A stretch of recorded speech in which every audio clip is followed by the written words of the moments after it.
Hi hello friends, स्वागत आहे तुमचं आपल्या यूट्यूब चॅनलवरती। तर ही स्वामींची मूर्ती जी तुम्ही बघताय ती मी अक्कलकोटवरून आणलेली आहे। अक्कलकोटचेही ब्लॉग तुम्ही आपल्या चॅनलवरती पाहिलेलेच असतील। तर आपण घरच्या घरी आज स्वामींची प्राणप्रतिष्ठा करतोय। तर सर्वप्रथम मी त्यांना पाण्याने स्वच्छ धुवून घेतलेलं आहे आणि आता हे पंचामृताने स्वच्छ करून घ्यायचं। अशा प्रकारे आपल्याला ही मूर्ती एकदम स्वच्छ करून घ्यायची असते। म्हणजे हे स्वामी जेव्हा आपण अक्कलकोटमधून ही मूर्ती आणतो त्यांना बऱ्याच जणांचे हात लागलेले असतात, म्हणून आपल्याला मूर्ती घरी आणून स्वच्छ करून घ्यायची आहे। तर इथं माझा मुलगा माझं बघून तोही म्हटला, मम्मी मला पण हे करायचं। मग त्याला पण 2 चमचे मी पंचामृत आणि पाणी टाकायला दिलं। तर अशा प्रकारे स्वामींचं आपल्या पंचामृताने स्नान झालेलं आहे। ते पाणी आपण साईडला एका टोपात किंवा एखाद्या भांड्यात ठेवूया। ते आपण नंतर झाडांना ओतायचं, इकडे तिकडे फेकून नाही द्यायचं। स्वामींची मूर्ती अशा प्रकारे आपण स्वच्छ करून घेऊया।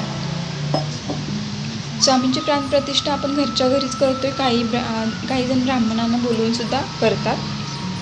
तर अशा प्रकारे स्वच्छ कापडाने ती मूर्ती आपल्याला पुसून घ्यायची आहे।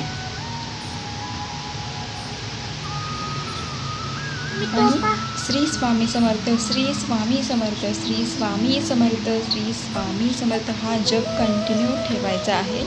श्री स्वामी समर्थ, श्री स्वामी समर्थ। इथे मी अक्षदा टाकलेले आहेत, ते स्वामींना आपल्याला ठेवायचं आहे। त्याच्यावरती हळदी कुंकू टाकलेलं आहे आणि त्याच्यावरती आपण स्वामींना बसवलेलं आहे। आता मी इथं स्वामींना चंदन लावलेलं आहे आणि हे हिना अत्तर आहे, ते मी एका फुलाला लावून ते स्वामींना लावत आहे। श्री स्वामी समर्थ, श्री स्वामी समर्थ, श्री स्वामी समर्थ। आता स्वामींच्या आपण डाव्या बाजूला, डाव्या हृदयाच्या बाजूला एक फूल घेऊन आपण प्राणप्रतिष्ठा करायची। म्हणजेच स्वामी महाराज मी तुमची प्राणप्रतिष्ठा करत आहे, स्वामी महाराज मी तुमची प्राणप्रतिष्ठा करत आहे, स्वामी महाराज मी तुमची प्राणप्रतिष्ठा करत आहे, स्वामी महाराज मी तुमची प्राणप्रतिष्ठा करत आहे, स्वामी महाराज मी तुमची प्राणप्रतिष्ठा करत आहे।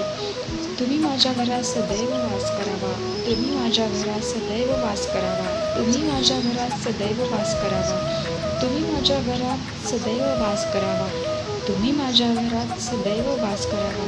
श्री स्वामी समर्थ, श्री स्वामी समर्थ, श्री स्वामी समर्थ, श्री स्वामी समर्थ, श्री स्वामी समर्थ, श्री स्वामी समर्थ, श्री स्वामी समर्थ। इथे आपण स्वामींना आता वस्त्र घातलेले आहे आणि ही जी गळ्यातली माळ बघताय ती मी स्वतः घरी बनवलेली आहे।